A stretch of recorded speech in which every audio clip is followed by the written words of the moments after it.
तर मी सुवर्ण 3च्या दुपारच्या बुलेटिनमध्ये आपल्या सगळ्यांचं स्वागत। पुढचा 1 तास आपल्याला महाराष्ट्रभरातल्या आणि देशभरातल्या काही महत्त्वाच्या घडामोडी जाणून घ्यायच्या आहेत। सुरुवात लक्षवेधी बातमीने करूयात। ही बातमी आहे शिवसेना पक्ष आणि धनुष्यबाण या चिन्हाबाबत सुनावणी संदर्भातली। थोड्याच वेळात केंद्रीय निवडणूक आयोगामध्ये सुनावणी सुरू होणार आहे। निवडणूक आयोगाने ठाकरे आणि शिंदेंच्या पक्षाला कागदपत्र सादर करा असे आदेश दिलेले होते।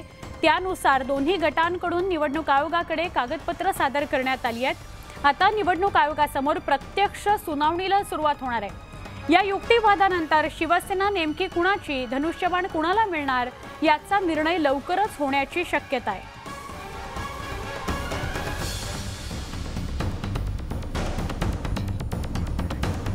ज्या ठिकाणी ठाकरे तिथे शिवसेना असल्याचं संजय राऊतांनी म्हटलंय। दरम्यान न्याय देवतेवर विश्वास असल्याचं संजय राऊतांनी म्हटलंय।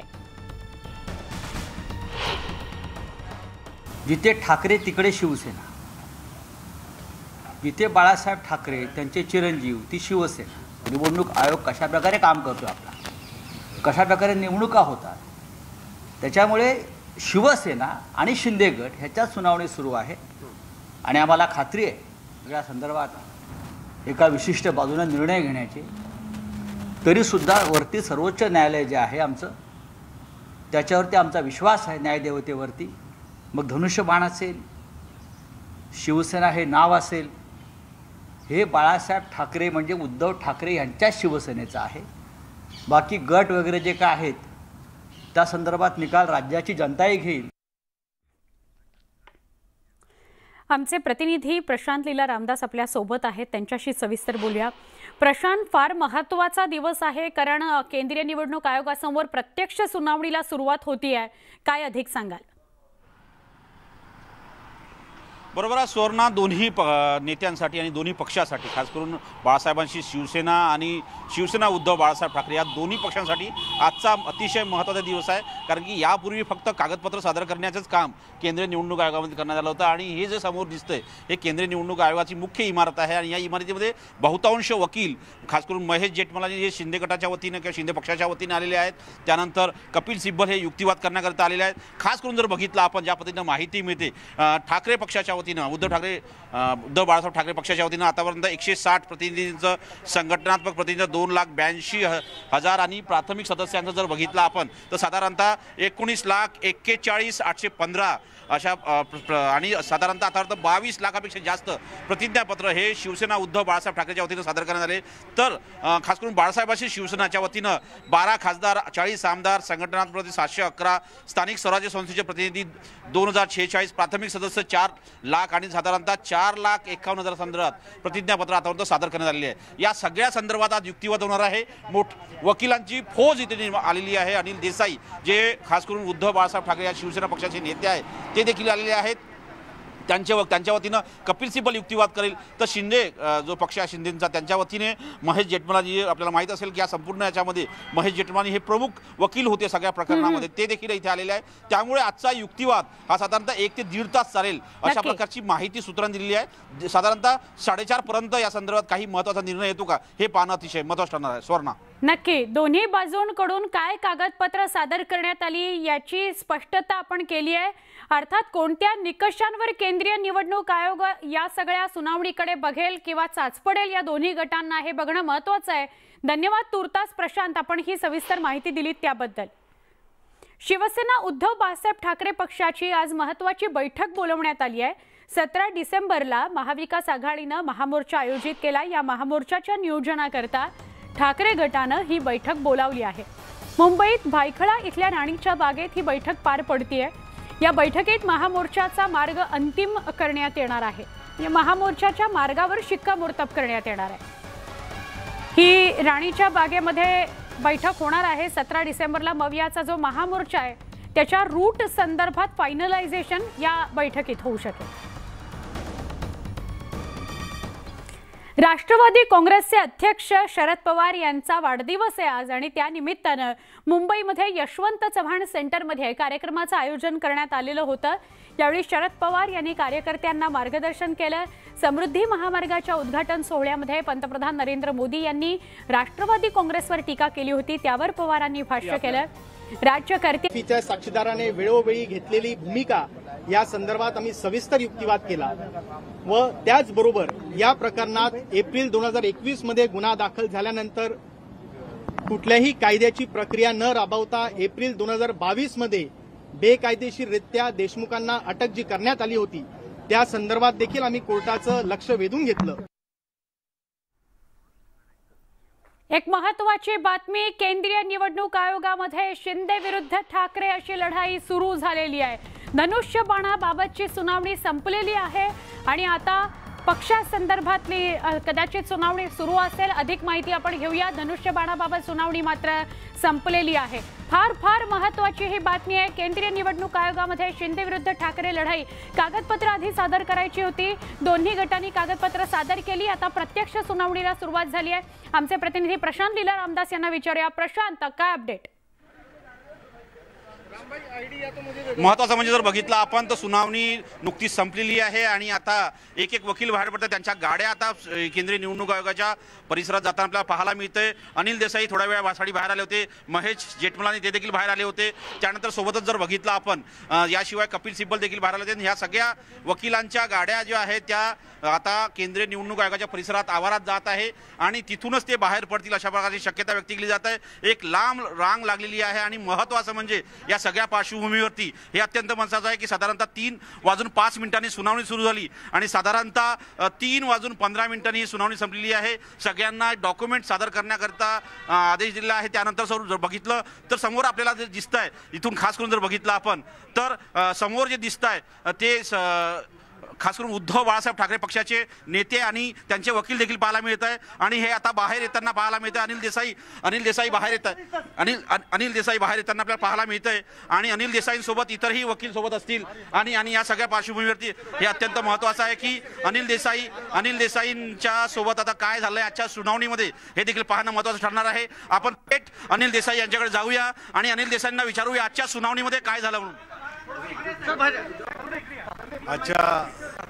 आजच्या सुनावणीच्या दरम्यान जानेवारीचा पहिला आठवडा माननीय निवडणूक आयोगाने चीफ इलेक्शन कमिशनरनं असं हे केलं कारण दोन्हीकडचे युक्तिवाद सुरू व्हायच्या अगोदर कशा रीतीने या दस्तावेजाची छाननी ही सगळ्यात महत्त्वाची असेल। त्यावरचे जे विविध अर्ज आलेले आहेत दोन्ही पक्षकारांकडून त्या बाबतीमधलं मेन सुनावणी घ्यायची का, मुख्य सुनावणीला सुरुवात करायची का, या गोष्टी ज्या काही बाजूनं येत आहेत तर त्याप्रमाणे त्यांनी हे करून दोघांच्या इथून हे केलं की जानेवारीच्या पहिल्या आठवड्यामध्ये ते आज युक्तिवाद होऊ शकतो। Next hearing first week of January first week of January. Sir मग किती वेळ आता नेमकं कामकाज आज झालं? 2 ते 3 मिनिटाचं फक्त? आज एक 5-7 मिनिटाचं कामकाज झालंय। बरं, हेच अपेक्षित होतं की आज तुम्हाला काय सुनावणी होईल? सर आम्हाला अपेक्षित होतं की चांगल्या रीतीनं ज्या गोष्टी आम्ही सादर केलेल्या आहेत, मूळ दस्तावेज जे दिलेले आहेत त्या दस्तावेजांची छाननी, त्यामध्ये खरं काय खोटं काय, व्यवस्थित आहे की नाही, चुकीचं काय, बरोबर काय, या गोष्टींवर कुठंतरी प्रकाशझोत टाकला जाईल आणि तो आमच्यातर्फे त्यांच्यातर्फे आणि मग तो इलेक्शन कमिशन समोर तो जाईल। परंतु पहिल्या आठवड्यामध्ये जानेवारीची डेट दिल्यामुळे आम्ही तयार आहोत। जानेवारी पहिला आठवडा तर ते तारीख बघून ते सांगतील। 22 लाखापेक्षा जास्त प्रतिज्ञापत्र आपण सादर केलेले आहेत, त्याचा काही उल्लेख झालेला आहे का? प्रतिज्ञापत्र 3 लाख आहेत आणि बाकीचे आमचे हे संपूर्ण याचे प्राथमिक सदस्य त्यांची दिलेली नोंद आहे।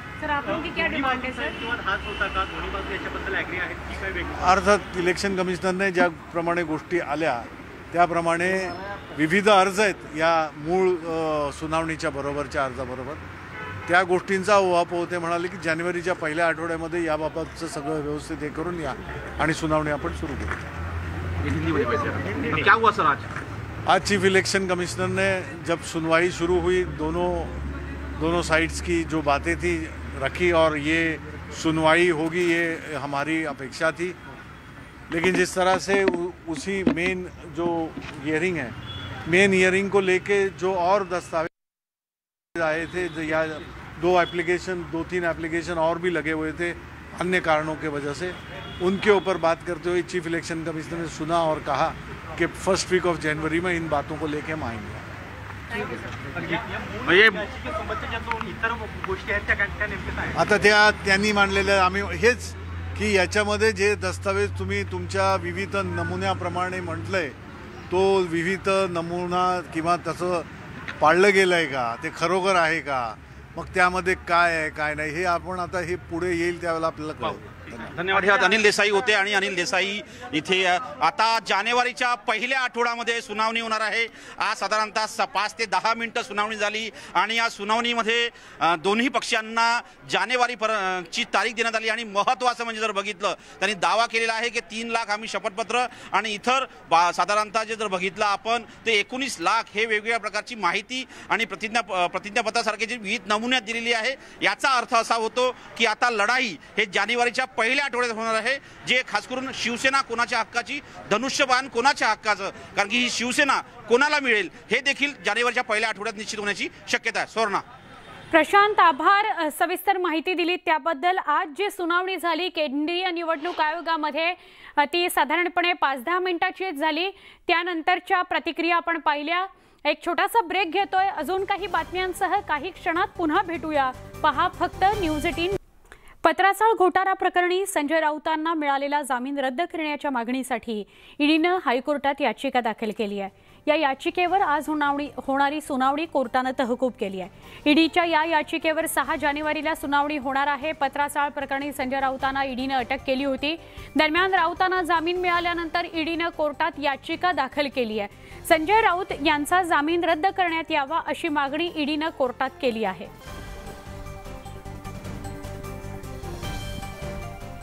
जळगाव जिल्हा दूध संघ निवडणुकीत एकनाथ खडसेंना पराभवाचा धक्का बसल्यानंतर शिंदेंच्या पक्षातील मंत्री गुलाबरावांनी खडसेंवर निशाणा साधलाय। आमचं राजकारण हे गाव पातळीच्या पैलवानांच्या भरवशावर चालतं, हे पैलवान मजबूत असतील तर टीम नक्कीच जिंकते अशी प्रतिक्रिया गुलाबराव पाटलांनी दिली।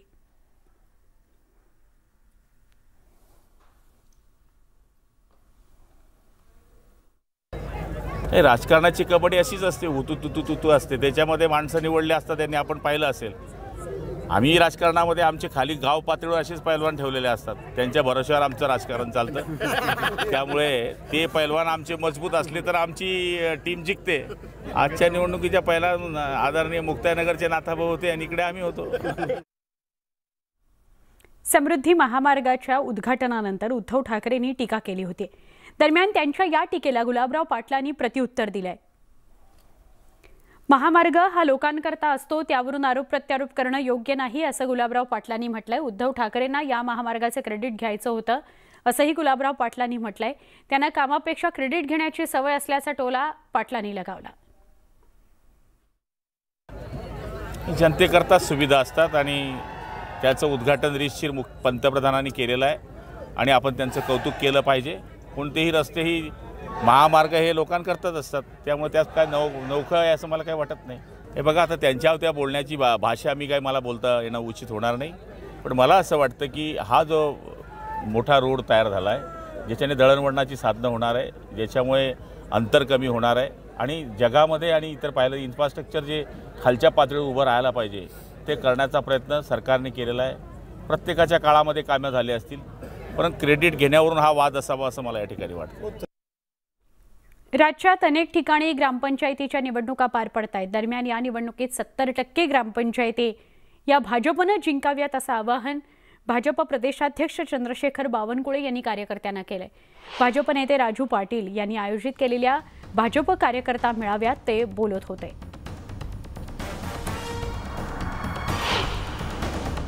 या ठिकाणी होणाऱ्या सर्व ग्रामपंचायती या 70% ग्रामपंचायती भारतीय जनता पार्टीने जिंकल्याच पाहिजे याकरता माझा आग्रह राहणार आहे। महाराष्ट्र आणि कर्नाटक सीमावाद सुरू असताना बेळगावमध्ये 17वं मराठी साहित्य संमेलन पार पडलं। यावेळी या साहित्य संमेलनात करण्यात आलेल्या ठरावावरून पुन्हा नवा वाद उफळण्याची चिन्ह आहेत। बेळगाव हा केंद्रशासित प्रदेश करा असा ठराव या संमेलनात मांडण्यात आला। याला संमेलनाचे अध्यक्ष डॉक्टर यशवंत पाटणे यांनी दुजोरा दिला। तसंच बेळगावात मराठीचं विद्यापीठ सुद्धा तयार करावं अशा प्रकारची मागणी होती। आता या नव्या मागणीकडे केंद्र सरकार कसं पाहतंय हे बघावं लागेल.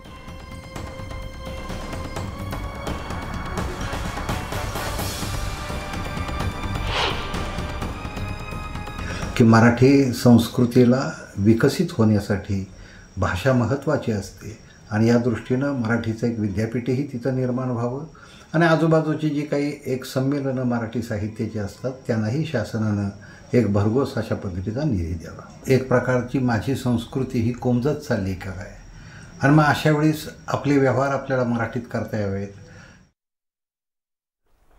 गुजरातमध्ये भाजपने 156 जागांसह दणदणीत विजय मिळवत पुन्हा सत्ता काबीज केली.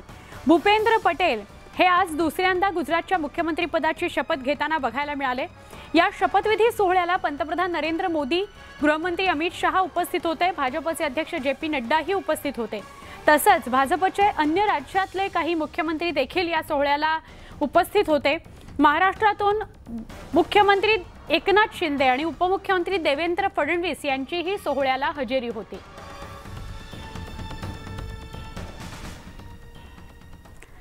पुढच्या बातमीकडे वळतोय. बुलडाण्याच्या चिखलीमध्ये ठाकरे गटाचे उपजिल्हा प्रमुख कपिल खेडेकर यांच्या गाडीची तोडफोड करण्यात आली. काल मध्यरात्री अज्ञातांनी ही तोडफोड केली. तोडफोडीची ही घटना सीसीटीव्हीत कैद झालेली आहे. या सीसीटीव्हीच्या आधारे पोलीस हल्लेखोरांचा शोध घेत आहेत.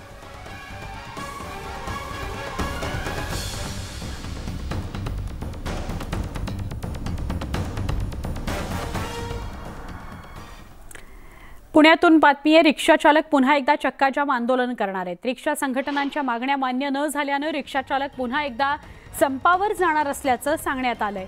बघतोय रिक्षावाला या संघटनेसह अनेक रिक्षा संघटना बंदमध्ये सहभागी होणार आहेत. पुणे आणि पिंपरी चिंचवडमध्ये तब्बल 1 लाखांहून अधिक रिक्षा चालक बंदमध्ये सहभागी होत आहेत. 14 दिवसांचं अल्टिमेटम देऊनही प्रशासनानं मागण्या पूर्ण केलेल्या नाहीत.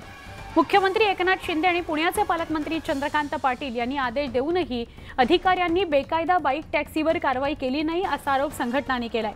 याआधी रिक्षा चालक संघटनांनी केलेल्या आंदोलनामुळे पुणेकरांचे मोठ्या प्रमाणात हाल झाले होते. कोणीही या गोष्टीमुळे हुरळून जाऊ नये. आपलं आंदोलन सुरूच राहणार आहे. जोपर्यंत ओला, उबेर, रॅपिडो तिन्ही ॲपवरनं पूर्णपणे बेकायदा बाईक टॅक्सीचं ऑप्शन जात नाही तोपर्यंत आंदोलन थांबणार नाही. आज दुपारी 11:30 वाजता आपण पुणे RTO समोर सगळे एकत्र मिळून आपापल्या मोबाईलवर चेक करूयात की मोबाईलमधनं बाईक टॅक्सीचं ऑप्शन पूर्णपणे गेलेलं आहे का नाही या तिन्ही ॲपवरनं. आणि जर का तो गेला असेल तरच आपल्याला आंदोलन मागं आपण घेऊ. नसेल गेला तर आपलं बेमुदत चक्काजामध्ये रिक्षा बंद आंदोलन पुढे सुरू राहील. जोपर्यंत मोबाईलमधनं या तिन्ही कंपन्यांचे बाईक टॅक्सीचे ऑप्शन जात नाही तोपर्यंत हे आंदोलन आपलं मागं घेणार नाही. आपला लढा हा सुरूच राहील. बातमी आहे उल्हासनगरमधून. मुंबई जवळचं उपनगर उल्हासनगरमध्ये 2 गटात हाणामारी झाली आहे. SST महाविद्यालयाजवळ लाठाकाठ्यांनी ही हाणामारी झाली आहे. रस्त्याच्या पाहणी दरम्यान ही हाणामारी झाली आहे. या रस्त्याच्या डागडुजी करता निधी तुम्ही आणला का आम्ही आणला अशा वादातून ही हाणामारी झालेली आहे. हाणामारी करणारे कार्यकर्ते शिंदे गटातील असल्याची माहिती मिळते आहे. खरं तर दोन्ही गटातल्या जे जखमी झालेले कार्यकर्ते आहेत त्यांच्यावर रुग्णालयात उपचार सुरू आहेत. पण दोन्ही गट परस्परांवर गुन्हा देखील दाखल करतील अशी माहिती मिळते. मुंबई पुणे द्रुतगती मार्गावर खंडाळा घाटात रविवारी रात्री विद्यार्थ्यांची बस उलटली. चेंबूरमधील खासगी क्लासच्या विद्यार्थ्यांना घेऊन ही बस लोणावळ्याहून मुंबईकडे परतत असताना ड्रायव्हरचं बसवरचं नियंत्रण सुटलं आणि जुन्या मुंबई पुणे महामार्गावरून मॅजिक पॉइंट जवळ ही बस डाव्या बाजूला उलटली. या अपघातात 2 विद्यार्थ्यांचा जागीच मृत्यू झालाय. जखमी विद्यार्थ्यांवर लोणावळा, खोपोली आणि आजूबाजूच्या परिसरातील विविध रुग्णालयांमध्ये उपचार सुरू आहेत. या बसमधून चेंबूर इथल्या मयांग कोचिंग क्लासेसचे 10वीच्या वर्गातले एकूण 48 विद्यार्थी प्रवास करत होते. कोचिंग क्लासचे 2 शिक्षकही बसमध्ये होते. हे सगळे विद्यार्थी लोणावळ्यातील वॉटर पार्कमध्ये गेले होते.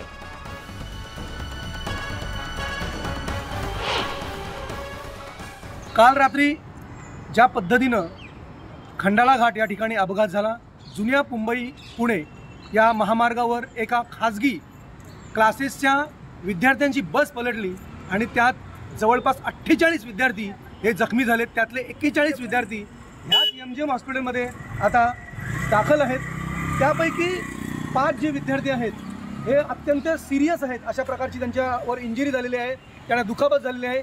त्यातले 4 विद्यार्थी जे आहेत हे व्हेंटिलेटरवर असून एक विद्यार्थी ऑक्सिजनवर आहे आणि काही विद्यार्थी आहेत हे जखमी आहेत, त्यांच्यावरही उपचार सुरू आहे। मात्र ही अत्यंत धक्कादायक आणि दुर्दैवी घटना म्हणावी लागेल। त्यातले 2 विद्यार्थी जे होते ते जागीच त्यांचा मृत्यू झाला, ते जागीच मयत झाले आणि ज्यापैकी अनेक विद्यार्थी जे जखमी झालेले आहेत ते अनेक हॉस्पिटलमध्ये ॲडमिट आहेत। प्रमोद पाटील, न्यूज 18 लोकमत, पनवेल। जो ग्रीन पेशेंट्स थे, जैसे मैंने बोला, ग्रीन पेशेंट जिनको ज़्यादा चोटें नहीं लगी हैं, 15 उनमें से पीडियाट्रिक वार्ड में अभी हैं। उनको अभी सुबह फिर मैंने दोबारा देखा है, वो खतरे से बाहर हैं। बाकी जो रेड पेशेंट्स हैं, जिनको मतलब सीरियस पेशेंट्स हैं, 3 पेशेंट आईसीयू में हैं, हमारे ईएमएस आईसीयू में हैं, और बाकी 2 पेशेंट्स ने प्रेफर किया कि वो बेलापुर जाएंगे, और ये 2 पेशेंट जो हैं बेलापुर में हैं, और ये पेशेंट सीरियस हैं। इनको छोड़ के बाकी सब पेशेंट आउट ऑफ डेंजर हैं, उनको अभी जान का खतरा किसी को भी नहीं है। पनवेलमधील सुकापूरमधील नवजीवन सोसायटीचा स्लॅब कोसळला आणि एका 12 वर्षाच्या मुलाचा मृत्यू झालाय। अत्यंत धक्कादायक घटना आहे। रात्री 12 ते 1च्या दरम्यान ही घडली आहे। घरातील सगळे झोपेत असताना हा प्रकार घडला। या दोघे जखमी झाले असून एका 12 वर्षाच्या मुलाचा मृत्यू झालाय। इमारतीचा दुसरा आणि पहिल्या मजल्याचा स्लॅब कोसळलाय आणि एकच खळबळ उडाली आहे। पनवेल परिसरामध्ये अनेक इमारती पूर्णपणे जीर्ण झाल्या असून त्यातील रहिवाशांना खाली करण्याच्या नोटिसा देण्यात आल्या आहेत। मात्र तरीही नागरिक जीव मुठीत धरून राहत आहेत। त्यामुळे अशा घटना घडत असून ही एक त्यातलीच घटना आहे। ही इमारत 2 मजल्यांची होती। यात 3 कुटुंब राहत होती। इतर सगळे समजताच बाहेर आले, मात्र मयत मुलगा बाहेर पडू शकला नाही आणि त्याचा मृत्यू झाला।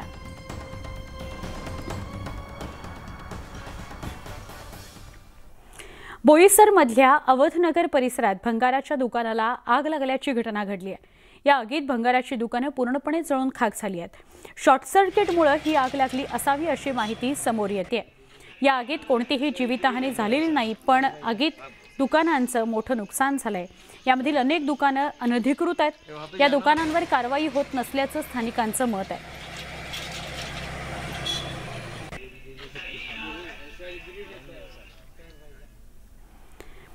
अंगणामध्ये खेळत असताना 1.5 वर्षाच्या चिमुकल्याचा नळाच्या पाण्याच्या टाकीत बुडून मृत्यू झालाय।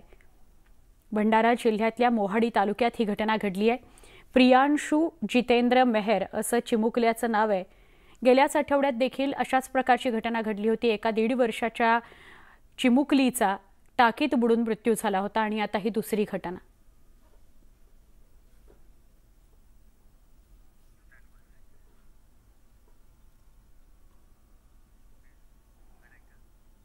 मालेगाव मनमाडसह नाशिक जिल्ह्यातील बाजार समितीमध्ये भाजीपाल्याच्या भावात मोठी घसरण झाली आहे।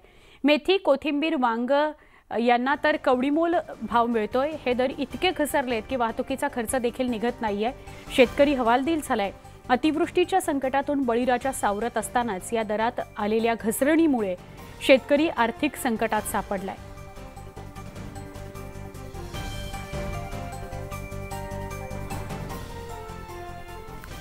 भारतीय सेनेत पहिल्यांदाच महिलांना कमांडो म्हणून संधी मिळणार आहे। भारतीय नौदलानं एलिट स्पेशल फोर्समध्ये महिलांचा समावेश करण्याचं जवळपास निश्चित केलेलं आहे। लवकरच या संदर्भात ऐतिहासिक घोषणा होण्याची शक्यता आहे। या कमांडोसाठी आतापर्यंत फक्त पुरुषांना परवानगी होती, पण आता भारतीय नौदल महिलांनाही कमांडो होण्याची संधी देणार आहे। प्रशिक्षणानंतर महिलांनी निकष पूर्ण केल्यास त्यांना नौदलात मरीन कमांडो अर्थात मार्कोस होण्याची संधी मिळेल। लवकरच या संदर्भातली अधिकृत घोषणा होईल। महिलाही आता नौदलामध्ये मार्कोस या पदावर कार्यरत होऊ शकतील, मार्कोस होऊ शकतील।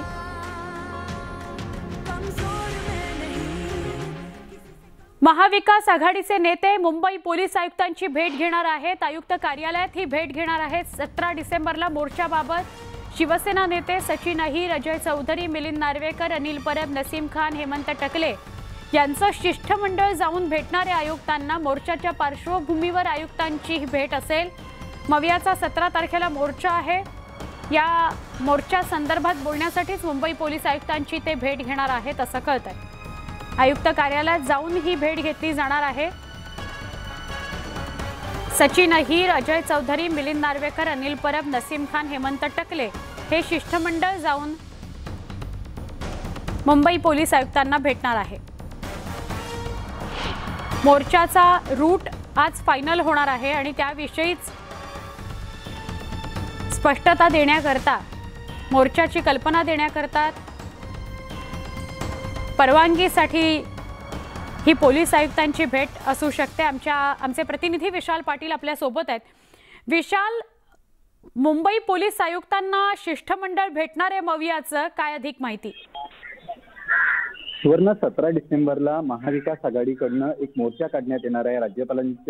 राज्यपालांनी जे विधान केलं होतं आणि सातत्यानं राज्यात महापुरुषांचा अपमान केला जातोय त्याचाच निषेध करण्यासाठी महाविकास आघाडीकडनं 17 डिसेंबरला भायखळा ते राजभवन अशा स्वरूपाचा मोर्चा जो आहे हा काढण्यात येणार आहे। याच पार्श्वभूमीवरती महाविकास आघाडीचं शिष्टमंडळ जे हे मुंबई पोलीस आयुक्तांची भेट घेणार आहे। आता सद्यस्थितीला महाविकास आघाडीकडनं सचिन अहिर, अजय चौधरी हे पोलीस आयुक्त कार्यालयाच्या ठिकाणी पोहोचलेले आहेत। अन्य नेते जे आहेत ते या ठिकाणी येत आहेत। अद्याप या मोर्चाबाबत कुठल्याही प्रकारची नोटीस जी आहे ही महाविकास आघाडीला देण्यात आलेली नाहीये किंवा याबाबतीत एक परवानगीच्या बाबतीत जी आहे ही एक प्राथमिक चर्चा करण्यासाठी महाविकास आघाडीचे नेते जे आहेत हे आपल्याला दृश्यांमध्ये पाहायला मिळत आहेत। थोड्याच वेळात ते मुंबई पोलीस आयुक्तांची भेट घेणार आहेत आणि हा मोर्चा नेमका कशासाठी असणार आहे, काय असणार आहे, हा मोर्चा कशा स्वरूपाचा असणार आहे ते पाहायला मिळेल। आपण आता जर दृश्यांमध्ये पाहायला गेलं तर अनिल परब सुद्धा या ठिकाणी पोहोचलेले आपल्याला दृश्यांमध्ये पाहायला मिळत आहे। त्यामुळे महाविकास आघाडीकडनं हा एक मोठा मोर्चा काढण्यात येणार आहे। एकंदरीत जर पाहायला गेलं तर ज्या पद्धतीनं राज्यपालांनी जे विधान केलं होतं याचाच प्रामुख्याने निषेध करण्यासाठी म्हणून हा मोर्चा जो आहे हा महाविकास आघाडीकडनं काढण्यात येणार आहे। त्याच पार्श्वभूमीवरती महाविकास आघाडीच्या शिष्टमंडळाची भेट जी आहे ती थोड्याच वेळात मुंबई पोलीस आयुक्तांबरोबर होणार आहे। सुवर्णा, विशाल, आभार सविस्तर माहिती दिल्याबद्दल। बातम्यांमध्ये पुन्हा एकदा स्वागत। महत्त्वाची बातमी बुलेटिनमध्ये आपण बघणार आहोत। ही बातमी आहे रत्नागिरीतून। रत्नागिरीत अवकाळी पावसाचा इशारा देण्यात आलाय। आज आणि उद्या पावसाची शक्यता वर्तवण्यात आली आहे। हवामान खात्यानं हा इशारा दिला आहे। कोकणावर अवकाळी पावसाचं सावट आहे। रत्नागिरीत अवकाळी पावसाची शक्यता आहे। पाऊस असला म्हणजे पाऊस पडला तर आंब्याचं नुकसान होईल ही भीती शेतकऱ्यांना सतावतीये। हवामान विभागानं जी माहिती दिली आहे त्यानुसार आज 12 आणि उद्या 13 डिसेंबरला रत्नागिरी जिल्ह्यातल्या काही ठिकाणी वादळी वाऱ्यासह पाऊस पडू शकतो। विजेच्या कडकडाटासह पाऊस पडू शकतो। ढगांचा गडगडाटही होऊ शकतो। मध्यम स्वरूपाचा पाऊस पडेल अशी शक्यता वर्तवली गेली आहे। नागरिकांनी याबाबत खबरदारी घ्यावी असं आवाहन करण्यात आलेलं आहे।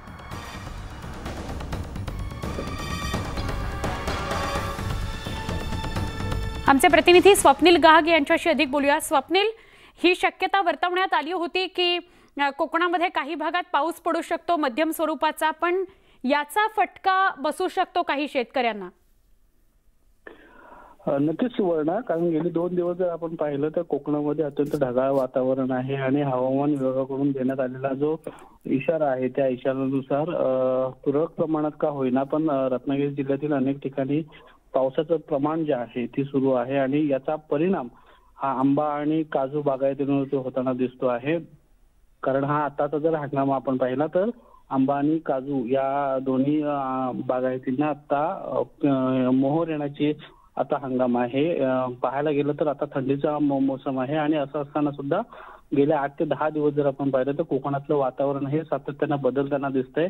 कधी थंडी आहे तर मागील 2-3 दिवस बघितलं तर ढगाळ वातावरण आणि पावसाचं प्रमाण आहे। त्याच्यामुळे कुठेतरी हा संपूर्ण जो वातावरणाचा परिणाम आहे हा इथल्या शेतकऱ्यांना बसू शकतो आणि गेल्या वर्षी सुद्धा आपण बघितलं तर पाऊस आणि सातत्याने हवामानाच्या बदलामुळे आंबा बागायतदारांना फटका बसला होता आणि तसाच काहीचा परिणाम आताही फटका आताही बसेल। म्हणजे हवामान विभागानं सावध राहा असं सांगितलेलं असलं, सावधान राहा असं सांगितलेलं असलं तरी सुद्धा नक्कीच शेतकरी कोकणातले काळजीत आहेत। धन्यवाद स्वप्नील माहिती दिल्याबद्दल।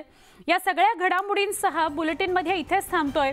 ताज्या वेगवान बातम्यांसह काही क्षणात पुन्हा भेटूया। पहा फक्त न्यूज 18 लोकमत।